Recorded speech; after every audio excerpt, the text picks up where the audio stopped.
Alright, how y'all doing out there? Thank y'all for watching the G Rich Show. I'm your host, the one and only Granville Richards, and today I got a special guest in here. We got a special episode. This young lady is definitely doing her thing. You repping that east side, ain't you? Yes, sir. She repping that east side of Charlotte. Y'all already know. Put them E's up. She's very lyrical. She's been writing music since the age of 5 and started recording at the age of 8. Holy shit. She has great albums called We Are Not the Same and also Wordplay. She also has over 20K streams over all platforms with no major independently. That's some big things right here. We got the one and only AMN Days in the building. What it is. What it is. It's rich. It's live. For real. I appreciate you pulling up on me. Appreciate it, man. I'm glad to be here. I'm glad you're here now. Had to come and slide through. Like I was like, yeah, Rich, he doing it real authentically. Like I want to tap in with nothing but straight authentic vibes. I appreciate only. that shit. That's a hell of a compliment. I really, sure. When you reached that, I was like, hell yeah, I gotta get her on. But usually when people reach out, I watch them for a couple days. Yeah, real. I figured that too. I see. I hope you wasn't thinking I was trying to egg you nothing. Nah, the way you engage and stuff like that, like, I do my homework, so like even just the way you engage with everybody that come up here, like it was dope. It was just a dope vibe, for me to catch. So I'm like, yeah, I definitely want to tap in. He gonna be the one that get it out of you. Yeah. You know I'm gonna ask the questions for real. Now, the first question I ask every guest that come on the show, tell the people what city, well, I already told them, what city you from, what side of town you from, and what high school you graduated from. I'm from the east side of Charlotte. I graduated from Garinger High School. Okay, she went to the G code in the building. Yeah, but yeah, I'm straight out of Charlotte though. Straight out of Charlotte, North Carolina. My first year of high school, I went to Garinger, 9th grade. Mm-hmm. This was in 2003. I ain't never seen so many people fucking fight a day in my. It was a fight every single day. This was when Garinger was at his worst. Yeah, man. G treacherous. Was it still like that when you was there? Yeah. We was probably like the last class that was kind of, that tipped it over the edge, but yeah, it was lit. It was like mini LA. Oh shit! That's how I always compare it. I'm telling you, because you got so many. You got the Spanish people, you got the black people, Yep. you got Ethiopians, Yep. you got Asians, you got Yep. everybody all in one school, and everybody got their own little goddamn crew. Gang, clique, like all that. So it's affiliations everywhere. Like them MS-13s be deep. Them when I was there, they ran that bitch. Cert 13, all of them. Like, yeah, it definitely used to be one of, like, it used to 7:30 in the morning. You used to get off the bus sometimes. Everybody used to go to the cafeteria, like, before the bell ring, and everybody had to disperse to their first period class. Mm-hmm. We all used to, be in the cafeteria, and you'll go up in there chilling, everybody kiki ha-ha, and then before you know it, you just hear an uproar. A whole bunch of commotion.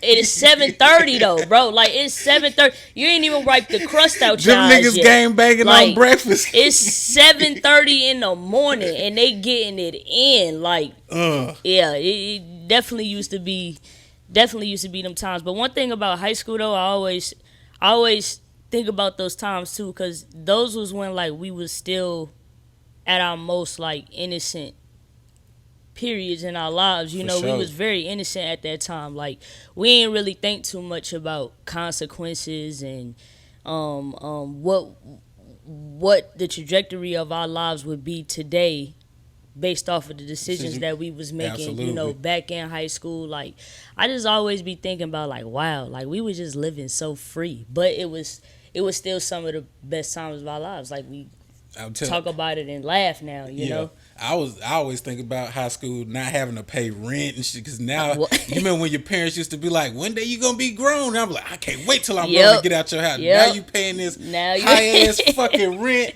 I wish I could go back. I would have went to school and actually paid attention and did my fucking classwork. Yep. That shit, man. That rent is a motherfucking It is. It's only going up. It's only getting higher. So. I don't understand. Charlotte, like, my first apartment when I first moved into my first apartment by myself off of Wilkinson Boulevard, $400 a month.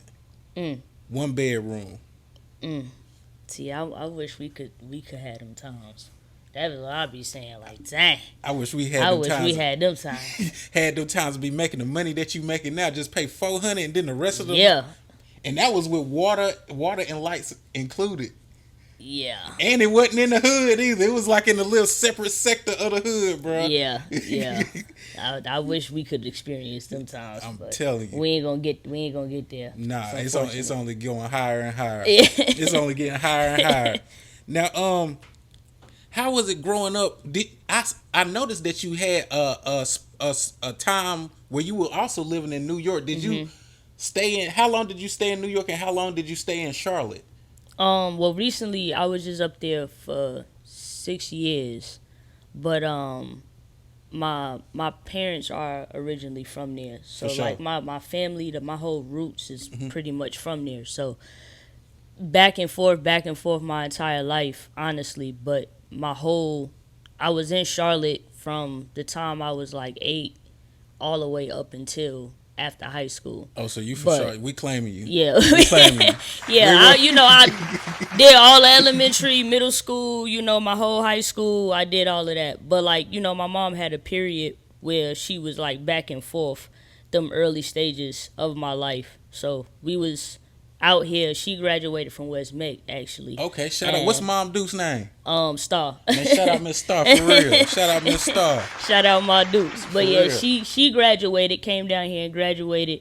And after that, she moved back to New York. And then by the time I was 8 years old, she ended up just coming back down in Charlotte. And then we've been here ever since. So how was it like as a kid going back and forth to New York? Because like I know you had to be the freshest nigga in school because you going to New York, y'all get all the shit before everybody else, and then you come down here and everybody like, damn, where the fuck you get them? Where you get them?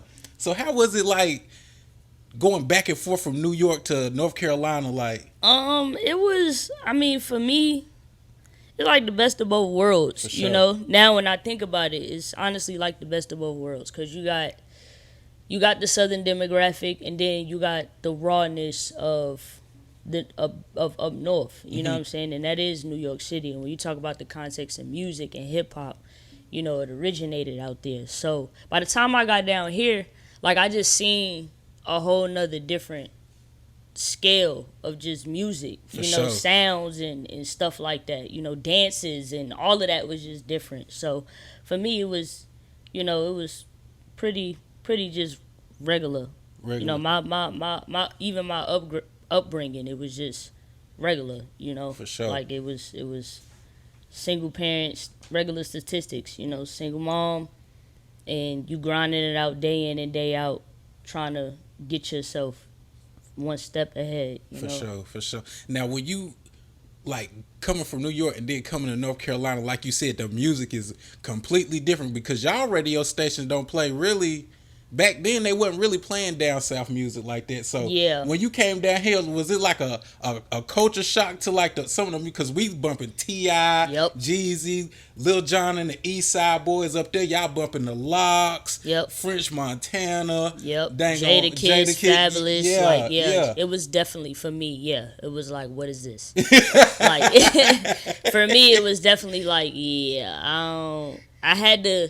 I had to really get, because I'm so used to that too. Like, this is what I'm around 24/7, like all day. This is what I'm around. So by the time you get down here, it's like you don't hear the reggae. You don't really hear Nothing. too much. You don't hear that at all. And I'm just like, okay, well, it's a little different. And you gotta, but when you being young, I even telling my mother, like, Mom, what is going on? Like, don't nobody have no dance parties. Don't nobody, Nothing. like, everything that I'm used to. There's no talent shows going crazy Nothing. out here. Like, Everything closed at 12 o'clock. yeah, like, what's going on? Like, this is super different. But, as time grew, you get up to speed and you get to understand where you come from. For sure. And that's pretty much what it was for me. Like, by the time I really understood, like, okay, this is where your birthright is. Now you gotta go into depth into where you come from and how their sounds, and majority of our greatest artists, they come from the South. For You sure, know what I'm saying? for Like sure. a lot of that soul and that passion, the church music. That's when I started getting introduced to that. Like singing in the church and stuff like that. So it was definitely like it was definitely a interesting transition, but moving forward, it evolved me into the artist that I am today. For sure. Because what I always think is dope is when you hear an up north artist get on a down south beat. Yeah. Out of here I done heard Fab get on a song with Jeezy, kill that shit. Jadakiss get on a down south song with Lil Jon, killed. I love that shit right Yeah, there. the cross up. Yeah. For sure. Yeah. Now, you talked about your mom a little bit earlier. What are some of the things that Mom Deuce got dang on instilled as you as a kid that you carry on with you today? Being a boss. Like having your own and just knowing what it's like to put yourself in position and running your own. My mother, she ain't never really been the type to like to work for people. For you sure. know what I'm saying? And listen to other people and stuff like that. Like she always had that demeanor of, especially if this is how she want to do things and she feel like this is the way it's working and you ain't here every single day to see that it's working, but you trying to tell me what to do. Like, no, She ain't going. It's not going. But she definitely instilled that into all her kids. Like, be a boss. You know what I'm saying? Make sure you running it. Don't be having no companies run you. If anything, put yourself in position to be running it. So I think that's like one of the biggest things in my nature when it comes from my mom and she's still the same way as it is, like as we grew up together, basically. So like just to see her evolve from where we started to where she is today. I told her recently, like, I'm super, super proud. And, It's always important that kids tell their parents that, because as a kid, we looking at them and they doing the best they can to make sure that we getting everything. We have nice clothes, they going to work. So it's so important, like, when you get older, I feel, to go to your parents and tell them, like, I appreciate everything you did, this, that, and the third. Like, they love to hear that shit. Yeah, run the tape back right quick. For real, man. Shout out Miss Star, for real. For real. Shout out my old lady. She down here now? She been down here. She ain't go back to New York. She been down here. And how many siblings do you have? I have two. Two on her side, and then I have another two on my father's side. I got 4 in total, though. Okay, so which one are you? I'm the oldest. You okay? Yeah. She the boss hog I'm around the here. big dog. Y'all listen to what the fuck I say. Yeah, I'm the big dog for sure. As being the oldest, have you ever had to put your foot down on your younger siblings? Oh yeah, like oh yeah, a lot of times. More so, my little brother. He the only boy, so he the one who pretty much gave us a run for our money. Oh, the youngest. He's not the youngest. He's the middle child. So you know what it's they always, say about the middle kids. Man. It's always that goddamn you know what they middle. say about the middle kids. The middle kids, yeah. But he, over time, as time grew, all the lessons, all the conversations, 'cause that's how I am. Like, I talk to my siblings. I don't really like to get. I don't really like to get like that. Like, I like to hear their side. I'm very, very open to their emotions, and so for me, it's. I wouldn't trade it for the world. Everything that I do is for them. Sure. Like, that's my reason. That's my why. That's my purpose. Because I've already took in so much. As seen so much. Been through so much. And I always told my parents, like, my experiences, I'm fine. I just don't want them to ever have to experience the same bouts. And that's the one thing that I could give to them for sure. Like, because my siblings, they good all the way around. I turned out great. Regardless, I turned out great. And right. It is what it is. But when it comes to the context of them, like, them even seeing what it's like to chase your dreams, chase after your goals, chase after what you believe in. Don't let nobody tell you that you got to be content, complacent. If you have an idea, if you have something that continuously egg you on, then it's something that you're supposed to be doing. For sure. You know? And I just try to be the example of that. That's important. Like, especially if you didn't already been through some shit. Yeah. And you like, I know I done bumped my head against the wall doing this shit, and you see your siblings about to do it, be like, bro, you might want to take this left right quick, bro. Yeah. You might want to make the left because you about to bump your head. I'm going to go ahead and help you out right quick. Yeah, and you know, you might be nagging sometimes, or it might be, here you go. It might be one of them type of situations, but at the same time, like, as time go on, I could say that, like, with my siblings, I have that relationship to be able to have those conversations with them, and they listen, they take heed, and like I said, it's vice versa. Like, nobody's on no type of level of animosity or anything, and that's my biggest thing. Like, I just want the communication to always be open, that door to always be open. Heck, and the older they get, they're gonna appreciate this shit exactly. Because I hate to say, because like, the lessons we learned as a kid, that shit replay in your mind as you get when you get older. You be like, damn, I remember when my sister told me this shit right here. So the older they get, the more they gonna remember some of the things you said, some of the things your mom said is gonna play in their brain for real. For sure. Now, you started singing at the age of 2, singing Deborah Cox, How Did I Get Here? Yeah, that's what my mother said. That's what she said. So you were born to do this shit for real. For sure. Tell that story right there. What your mom said? How she tell you that? I tell you about that. She said she was cleaning. Mm-hmm. So of course it's one of them cleaning songs, you know. So she around the house, she was cleaning. I think she said she was mopping or something, and I was just, you know, carrying around doing what I do.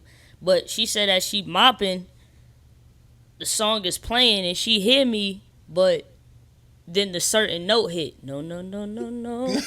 But she's, you know, and I guess I hit it, and she turned around and she was like, whoa, like, wait a minute. And that's when it kind of like sparked in her with the whole voice thing. And instantly before I knew it, from my memory, I was already like in the choir in pre-K. Singing. Yeah, I was already in the choir. Dang. So not only can she rap, but she can bust a note too, for real. And you got a couple songs where you done sang now, for real. Yeah, little something. Nah, ain't no little. Nah, ain't no. We got some stuff on the way. Little something. Okay. Something light. Now, you also said you made your first song I think you say you started recording at 8 years old. Yeah. You don't never really hear like nothing like that, for real. Yeah. Do you Thanks remember? to that man right there. Man, shout your name out, bro. Big Unc. Yeah, Big Unc, man. Shout out Big CEO Unc over there. You know? How Big Unc get you to start recording at 8? Well, both my uncles, like, they already knew basically what I was capable of before I even knew. But like, it got to a point where he was doing his thing. Coming up. Unc, you spit. You used to spit. Bro, what was your rap name, bro? Star. That's you. So that's your mama's brother? Mm-hmm. Oh yeah, we locked in. Oh yeah, it's Okay. Locked in. For sure. My bad for breaking. Nah, you good. But yeah, he already, you know, pretty much seen it early on. So by the time I moved down there, he had the studio and stuff situated, and got me up in there. And the first record I had wrote a remix to Lil Mama Lip Gloss is popping. For sure. I was going to the 6th grade. I graduated elementary school, so I kind of just wrote a song basically like around that, and we recorded it. It was a smooth, quick little 1-2. He did the little. Was you nervous? Mixing and yeah, I was super nervous. Like I remember that day too. Like, cause we was in a little closet, and I was like, and I heard myself. It scared me because like I put the headphones in, I'm on the mic, and I hear myself, and I'm like, whoa! Like you hear yourself on a heightened level, so it was like, whoa! Like I felt like I was in a whole nother different world. But once we started going, and he working me through it. Doubling ins and outs, ad libs, you know, taking me through the whole process, and we had a whole record. by the end of that. It was dope too. We still got it too. You still got it. We still got it. I got a couple joints from like when I was like from 8 all the way up until like 14, like records that I did. When they do your documentary, he gonna pull them bitches out for real. Yeah, he playing games. I've been trying to get him. Oh, he got them bitches in the vote for He got real. them joints in the kid of Bro, that. I'm telling you. Now, I wanted to know, how did you get your name? AMN Days. Like, how did you get your name? AMN HMF, that's my team out in New York. So by the time I started getting situated, like by the time I was like, yo, I'm about to go do music, I was just Dej. Like, everybody asked me, like, what's your rap name? Like, Dej. Like, Deja. Like, I don't really have no crazy rap name or nothing like that. It ain't strike me. And my boy Whitey, AMN Whitey. Man, shout out Whitey. Shout out my brother, man. We linked up when I moved out there. That was in 2016. And he was the very first person, like, that I really rapped around. We was chilling in the crib one day, and they had a little cypher going, YouTube beats going, and everybody started rapping, and then I started rapping, and then after that, you know, we was locked in ever since. Mm-hmm. So, you know, he was, when I tell people, like, he was about size Cuzzo Jameek, but, like, he played the pivotal part into me building that confidence and even believing that I could even do this in the first place. Mm-hmm. And AM and HMF was already established before I came about. Like, that's something that him and his brothers had, you know, put together a long time ago. Shout out Grease, shout out Steve, shout out the whole team, bro. Everybody doing their ones and twos. Breeze, Steph, Moolah, she just dropped something. Everybody doing their ones and twos out there. But by that time, AMN Day was coming around. So we probably like a good couple months in the door. And I'm staying with him, basically. Mm-hmm. So AMN Day was coming around, and he was like, yo, what's up? You trying to pop out? You know what I'm saying? Trying to go out there, AMN, cool. Trying to be AMN, such and such. But at that time, I ain't even really give him no answer. Like, he was just so hyped. And I'm just like, yeah, all right, bro, I go with you. He like, man, fuck that, man. You AMN Days, bro. But after that, bro, like, it just rung. Like, AMN Days itself, like, it just rung after that. And once he said it, you was like, that shit that got was ring it. to it. You know what I'm saying? Like, once he said it, I was like, yeah, we locked in. That's what and it you know, is. from that night and from that day forward, it's not no gang, bro. Like, we a family. Like, we really. Let's say that shit right now on the podcast. We are not a gang. You see how they doing Young Thug out there? We are not a gang. For real. We are not that. No, all right, none of we that. are positive individuals. Okay, Absolutely. We do not support violence. All right, we are very positive individuals. Absolutely. Everybody got their own creative. Everybody into something positive, whether if it's music, merch. You know, like everybody tattooing. Everybody got their own ones and twos. It's a core of people, but majority of us do music. But at the end of the day, like we develop. And even from that point on up until now, what we develop into, like, it's crazy to see just how far we have grown within the space of music as a team. And everybody, you know, they own artists at the end of the day. For sure. But when it's time to be a unit, we know how to, you know, put that shit together. So, you know, like I said, man, shout out to the team. Shout out to the gang. Squad, bro. Gang. For real. Now, was your first album Wordplay? Was that the first album? Yes, it was. So, tell me about Wordplay. What made you start writing and getting ready for that album called Wordplay? And why was it called Wordplay? Shoot, to be real with you, Rich, Wordplay was like, that was the very first. That was the first everything, you know. So, putting that project together. I was so hungry at the time, and I was just dropping remixes, called them AMN mixes at the time, and that's how I pretty much started building my notary. But I was ready for originality. Now I'm like, okay, my sword is sharpened. Like, now it's time for us to start linking with a producer and really start getting some records. Mm-hmm. And producers ended up coming about. I don't work with him no more, but Dooney, he was one of the first ones that I ended up working with, and then Molly Mall, who was my producer till this day. For sure. He was also in the mix. So once I was doing my thing, they seen me doing my thing, and they was like, all right, boom, we want to rock with you, blah, blah, blah. We see what you doing. Boom.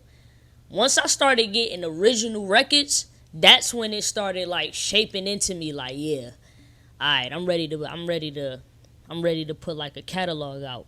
And my boy Bino, Q Gambino, we met in 2018. He was doing music at the time, heavy, and he was like on a roll, super invested with it. So he put me on game on how to go about releasing my music. Because at this time, like, I know what I want to do, but I don't got no resources. For like, sure. Ain't nobody telling me nothing. Ain't nobody showing me nothing. But you know what you want to do. So you pray for it, and, you know, eventually it's going to land in your lap. And through that relationship, he pointed me in the right direction. From that point on, I had the studio. I had the producers. I had the platform now to distribute my music. We good to go. For sure. But so, you know, wordplay came about, and like I said, I was just so hungry, and I wanted to show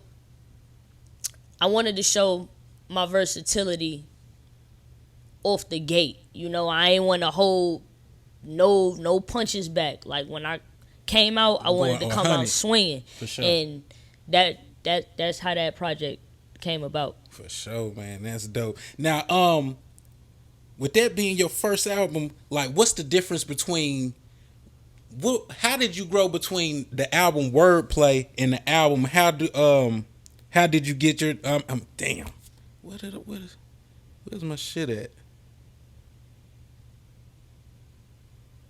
What's the second album? We're Not the Same. We're Not the Same. Yeah. How did you grow? Like, what was the difference between Wordplay and that album there? Cause at that point I was on some like, now it's time to show that evolvement a little bit. And the crazy part about it is my producer Molly Moore, he always like tests me in certain ways. And at that time he wanted to do more R&B records. Like he wanted to melodize a little bit more, because on Wordplay I did that, but we ain't do that on a full extent. And that's something that I could do, but you really got to bring it out of me. So he started throwing in them type of loops. One of the records on there, and this was just me playing with my vocals at the time, is called Turning Me On. And it had like the little T-Pain twist to it. What was the name? See, I'll be forgetting my own lyrics sometimes. You gotta excuse me. We've been putting a whole lot of work in. But it was one of them joints, and I'm like, I'm recording it at the time, and I'm like, yo, everything that you do turning me on. But I was just like flowing, and I'm like, oh yeah. Okay. We got us a radio smash. Like we got something. We got something for the people, and I really started to get in more in tune with the vocals and exercising my vocals. So I threw that heavy, I threw that super heavy into the catalog, and that was pretty much flexing that. Like, I could do all things, I'm not just a rapper. You know what I mean? Like, so I'm an all-in-one artist. You know, is the versatility is through the roof, and it's like, it's no stopping it. That's the thing about it. No matter what you do, no matter how you try to, because people all the time like, yo, bro, I don't know, bro. I ain't think you was gonna be able to get on this. What? You got me fucked up. Like, I get on anything, and that's not to be cocky. That's not to be none of that. But on the real, we could really get on anything, That's, hey, fuck. I hate when people be like, hey, I'm trying to be humble. Nah, pop your shit for real. Pop your shit for real. Ain't no being humble around it, because if you already know you the shit, goddamn tell them I'm the shit for real. Yeah, hell like, come on, bro. We could do whatever. I have to get into that mode with certain things to be like, all right, I'm ready. And the records is always there. Like, that's the thing. The product is always there. We ain't never lacking that. Okay.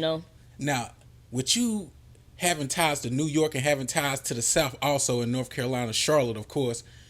Who is your Mount Rushmore of artists? Who's four? I'm telling you, I want to know for real. Who's your favorite four artists? If you could put them on a pedestal, who are they?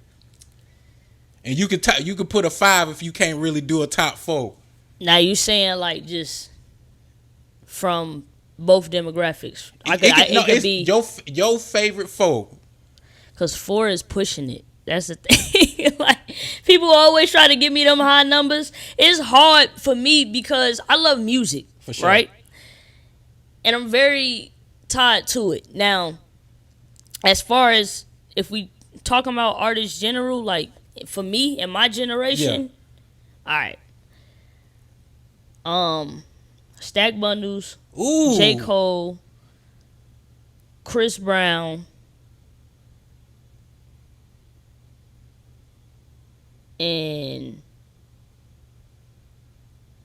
Future. Yeah. You the first person ever to get on here and say Stack Bundles. I ain't heard that in so long. Like them, like I could listen to them, and to this day, like I listen to, I like Pluto. Like, you know what I'm saying? Like I've always rocked with Future, his sound. Like he brought a whole nother different sound to the South. Like he changed the game, you know. And for me, he's still like, he's that guy. He's still like, yeah, like the recent joint he just dropped, the recent album that he just dropped with Metro. Yeah, that and what's the one where he got the blindfold on? I still don't like you or something like that. Yeah, where he in the back of the car. Yeah, where he in the back. Yeah. The title, but that joint, like off the rip, 7:12 p.m. That off the first intro. song, man, that shit. When it played, hard. that's when I was like, yo, like. To be where he at, his age, his realm, and to be able to still get on these records the way he get on these records is crazy. Absolutely. You know, like it's insane.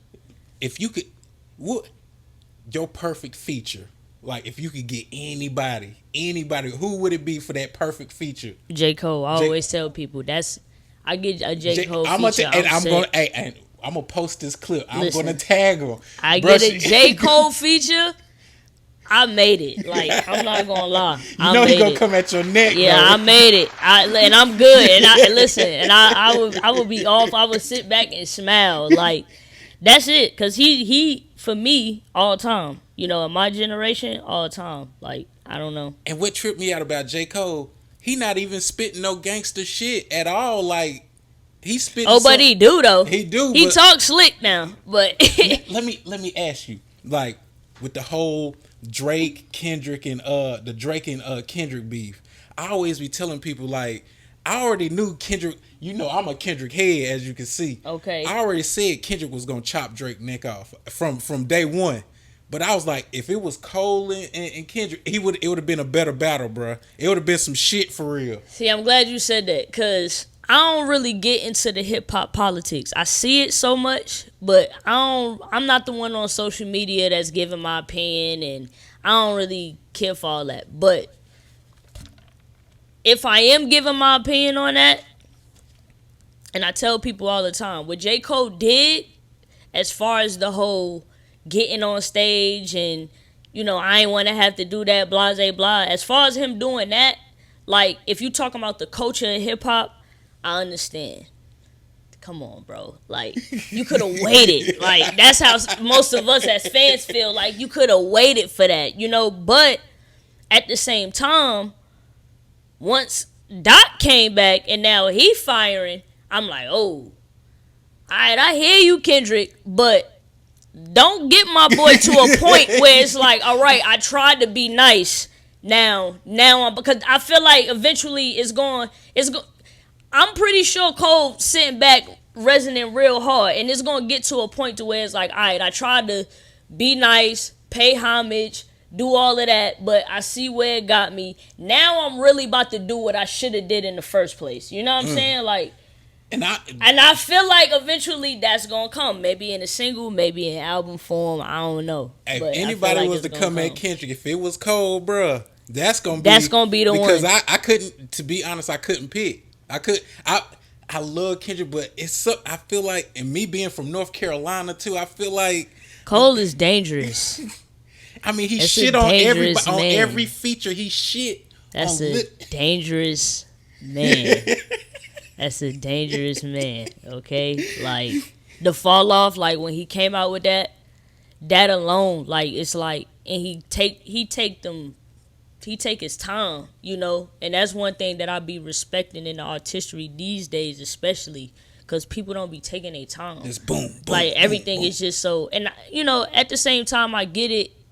The supply of art these days is so much of it, so you in a pool of so much of it, you gotta kind of still keep up with it. But an artist like J. Cole, the shit that he put together be masterpieces. Like, you listening to these albums for times and No times and skips. times. And I mean, that too. You know, you got that bass to where it's like from time to, and you could just chill. You could just chill. And you let everything else just keep rolling. For sure. That's how I'm trying to get. No, For sure. on here we don't say trying. That's how you gonna get. Yeah, that's how we gonna get. For sure. I appreciate for sure. that. Now, when I put this clip out, I'm gonna put that clip out. I'm definitely gonna tag his ass. Nah, in yeah, shit. a J. I'm Cole gonna feature. tag him in that. Now, when you about to get in the studio, what are some of the things, like some of the essentials and some of the things you need before you make a song? Candy. What's your favorite candy?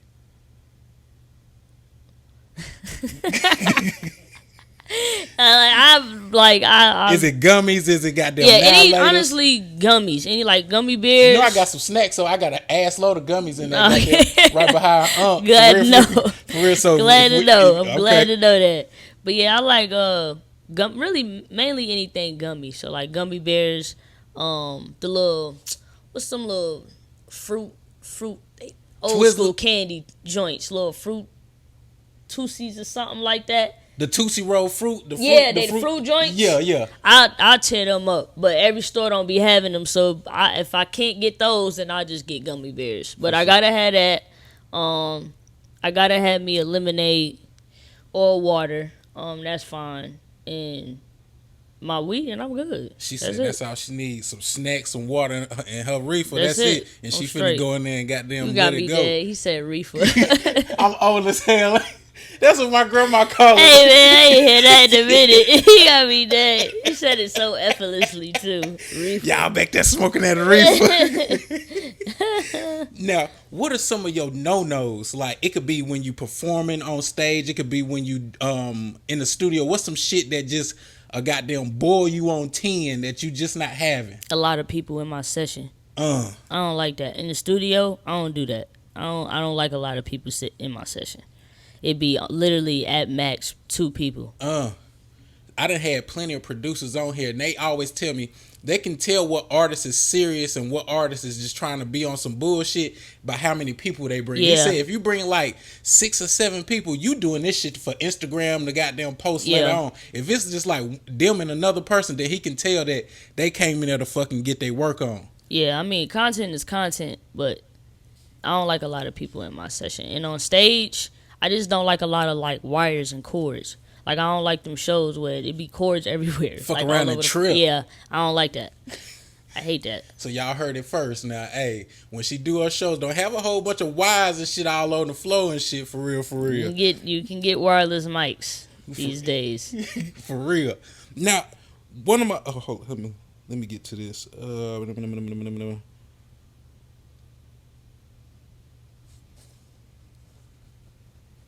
One of your songs I love. It's a song I've been bumping all damn day. You basically goddamn shouted out every fucking part of Charlotte in Charlotte. What's the name of that song? I'm trying to find it. From the city? Yeah.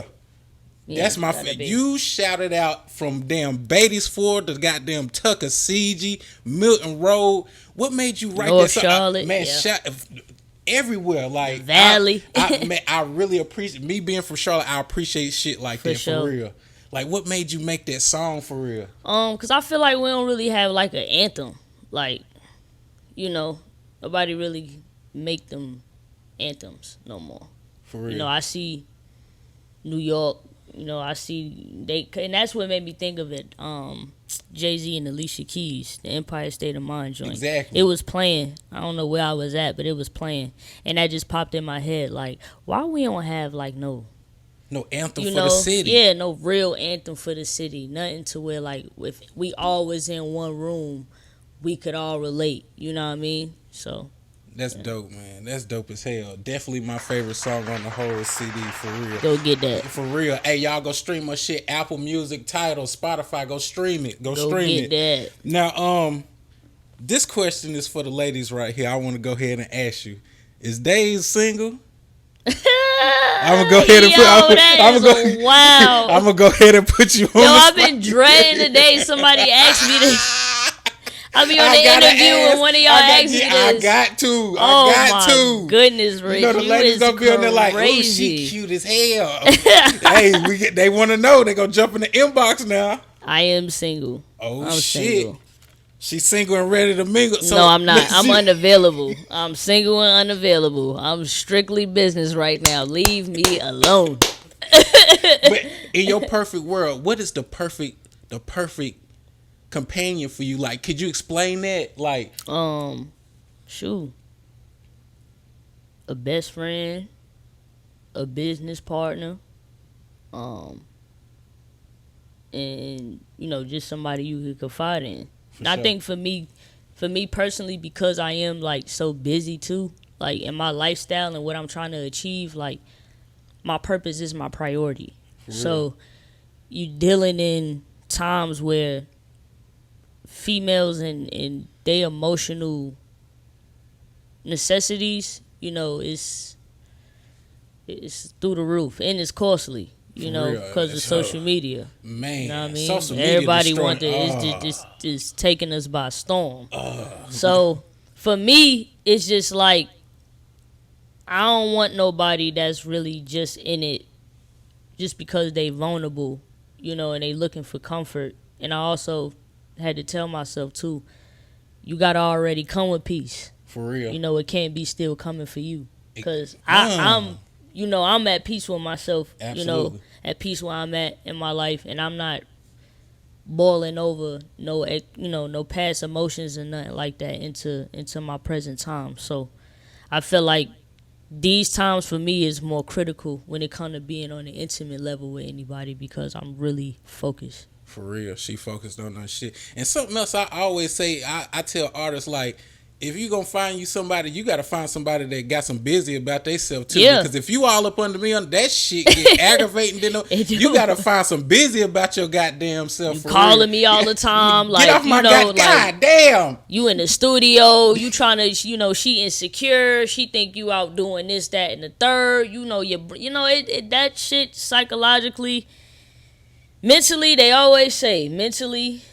The shit will follow eventually physically. Mm-hmm. So, like, it's draining, and that shit'll boil over into your creative. So it's like you gotta have some type of understanding. I'm busy.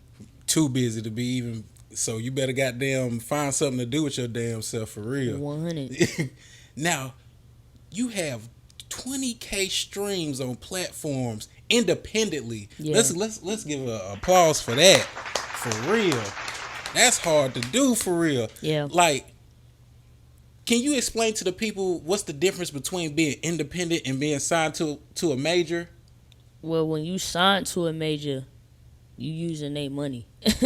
Majority of it, depending on what the split is, majority of their money. When you independent, everything is funded by you. So would you want to be signed to a major, or would you rather just stay independent and push through? I always say I want to stay as independent as possible. Mm-hmm. There is certain deals out there that can elevate your career, and if it makes sense with the numbers and the splits, mm-hmm. then absolutely we'll make the move, because we know it's not about right then and there in that moment. Is what you do right afterward, what's going to come right after it. So mm-hmm. that's the conversations that me and my uncle, we always have, especially like we'll take such and such and such because we know this is going to put us here. Yeah, but I want to stay as independent as possible though. For real, I don't blame you because a lot of these record deals is some bullshit, for real. I mean, and that's the game. La Russell is somebody that I watch a lot. Yeah, he's absolutely. When you talk about the far as my generation in the independent scheme, like he's somebody that I really watch a lot and I take a lot of gems. And something that he said stuck to me. Like this is when it comes to the labels and the way they run their business, like that's their infrastructure. It's been like that, you know, way before a digital business model was attached to music. You know, like it been like this. So what is it that you can do? What is it that you can take from their infrastructure and start building your own foundation? You could be on the same land, just set up your own house, basically. And I always, You goddamn gems like a motherfucker. yeah, and that's the reason why, we run as Major Way the label. You know, everything that we do it on a major scheme. We take what they do, and we just do the same shit. Absolutely. Like, you know what I mean? That's dope. That's dope. Now, with doing music, what has been your best moment so far to this point? If you could point out like one single instance that happened since you've been doing music, what's your favorite moment so far? I would say performing at the Spectrum Center. Shout out to Chuck T. Man, shout out my dog, motherfucking DJ Chuck T. He had the Charlotte Hornets Music Industry Night. We did that in 2023? Yeah, last year, in February. And at the time, I'm coming out of a space, so you gotta reevaluate yourself. Everybody hit them checkpoints. They get set back, blown back, and you gotta climb yourself up out of it. So I left my city, at the age of 19 to go chase my dream. Absolutely. And in my song on Wordplay, Glow, I told my mama when I'm back, I'll be the made it for sure. And everything was just like OD playing in my head. Because when I left, she told me, she said, why is it my child, the one that got all this talent, that got all this ambition, that know how to do all these things, is going nowhere? And everybody else around me was moving. And at this time, again, I'm graduating high school, 18, 19, seasoned into the adult world, and, I'm not budging. So, coming back home, and being in the middle of the Hornets arena and you performing, that's some big. And, that damn everything else. It was, I'm in the middle of Charlotte Hornets arena right Absolutely. now, after leaving here with just the idea, and coming back and look where I'm at. Look what that idea has, how far it took you. So, yeah, I think so far that was the biggest moment. Yeah, it was the biggest one for me, for sure. What your mom do say when she see like your elevation, your growth, and how hard you going with this music shit? She's super supportive. She's super supportive. My mom is this is something I've been doing my whole life, So she kind of ain't even surprised, probably. No, nobody is though. That's the thing. Like nobody in my family, nobody is surprised that this is what I'm doing. Of course, we all by now didn't really understand the regimen of what it would take to actually get through that door. But being able to put that weight on my shoulders and say, hey, this is what I'm going to do, and I'm not letting nothing get in my way or, stop me from that, it's all worth it at the end of the day. For sure, man, for sure. Now, out of all the songs that you've made and that you've done, what song means the most to you?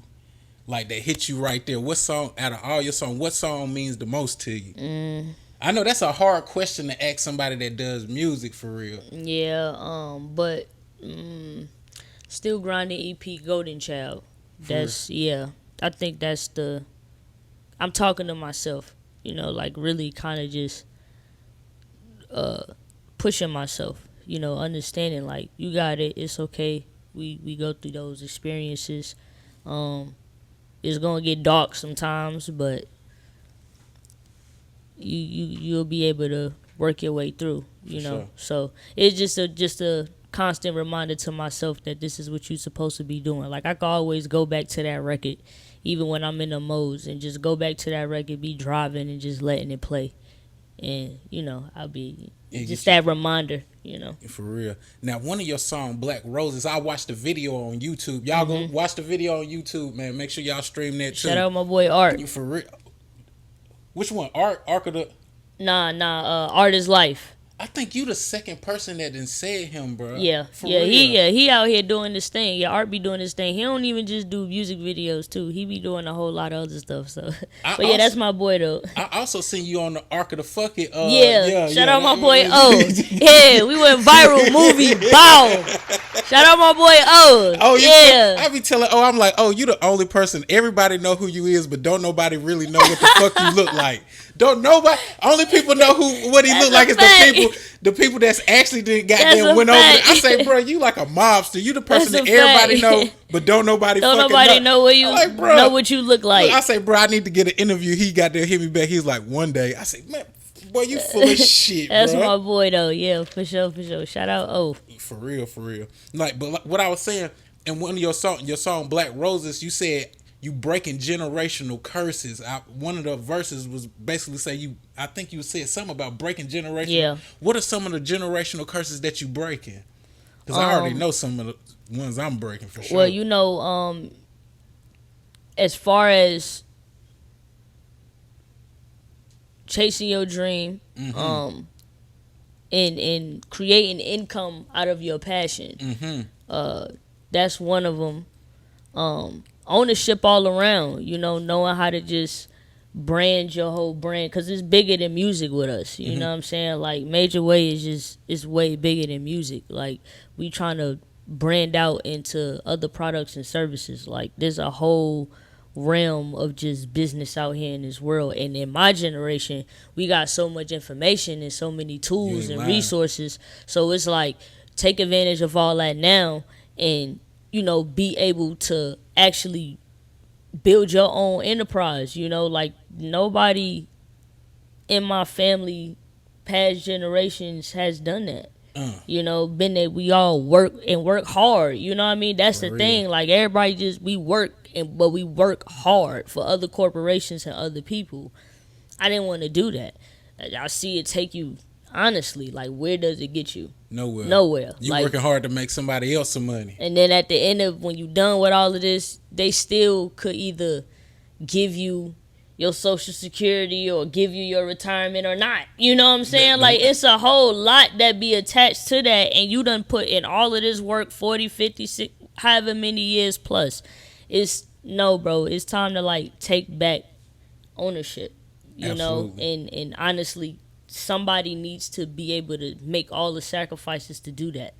So I feel like that's what I was put in position to do. Putting it on your shoulders, for real.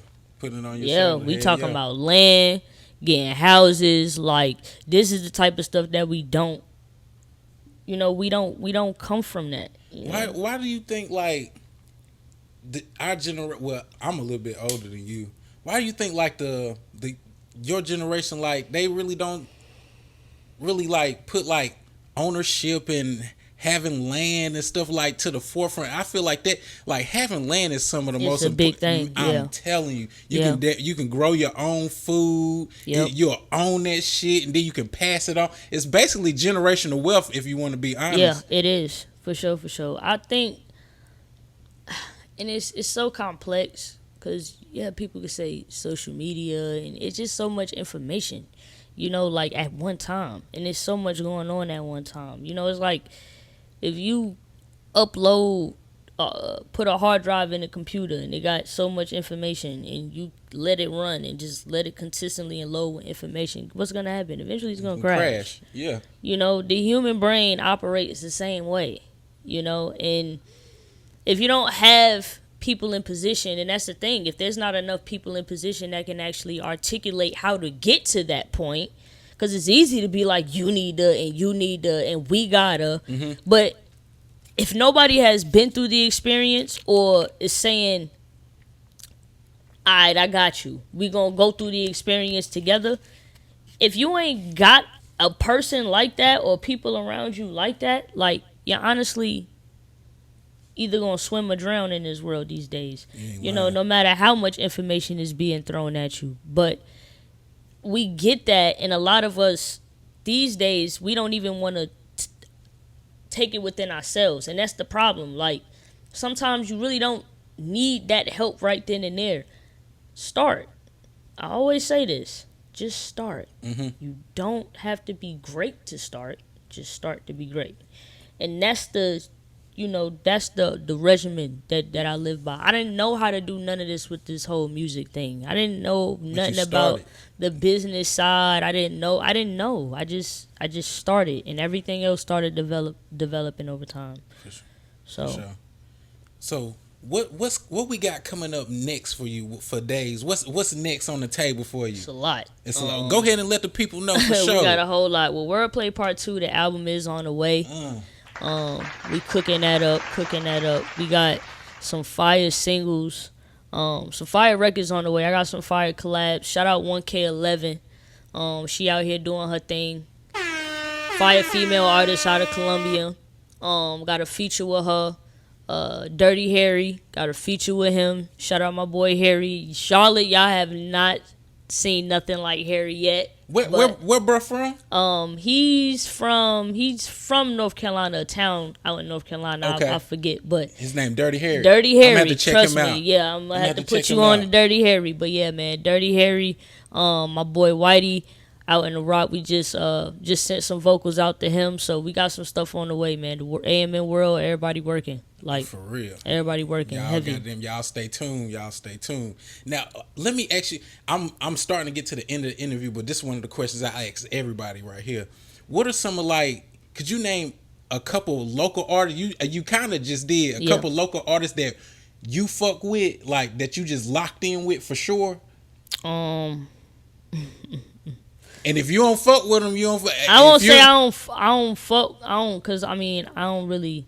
I rock with people, but I don't really deal with too many. You know, like, I respect people grind, people respect my grind, that type shit. You know what I'm saying? Like, but it ain't really like no shit like I don't fuck with nobody. But like I said, 1K11, R&B Key, out of high school. That's my homie though. For sure. Like, that's my homie. She just dropped a project called Divine Timing.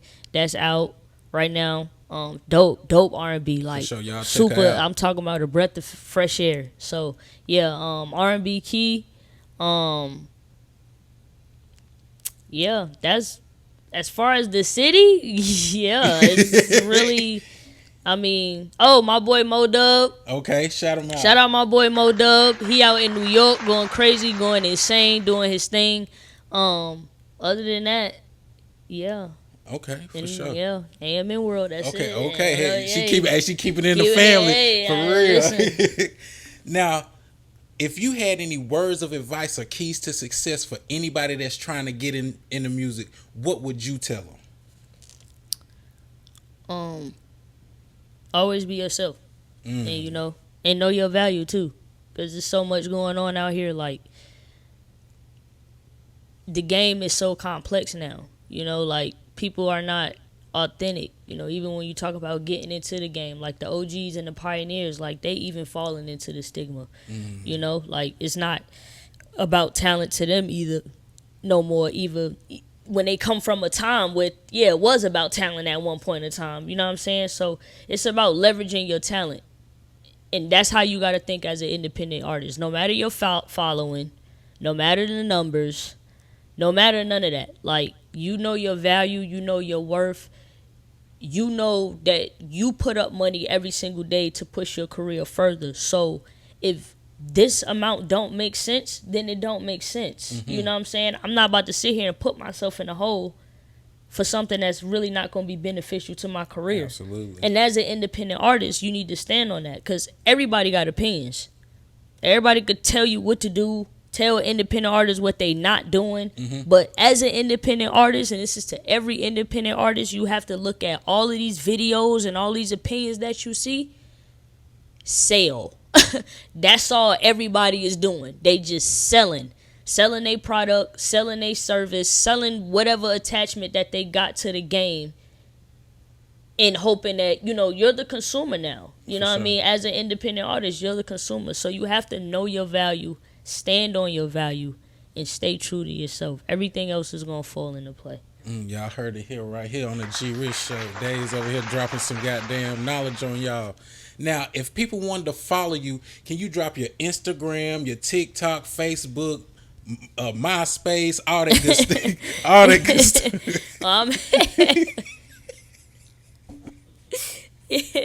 Well, I'm heavy. I'm heavy on the IG, so you can mainly find me on the IG, AMNXDAS_.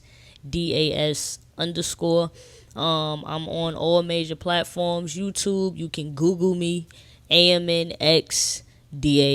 For sure.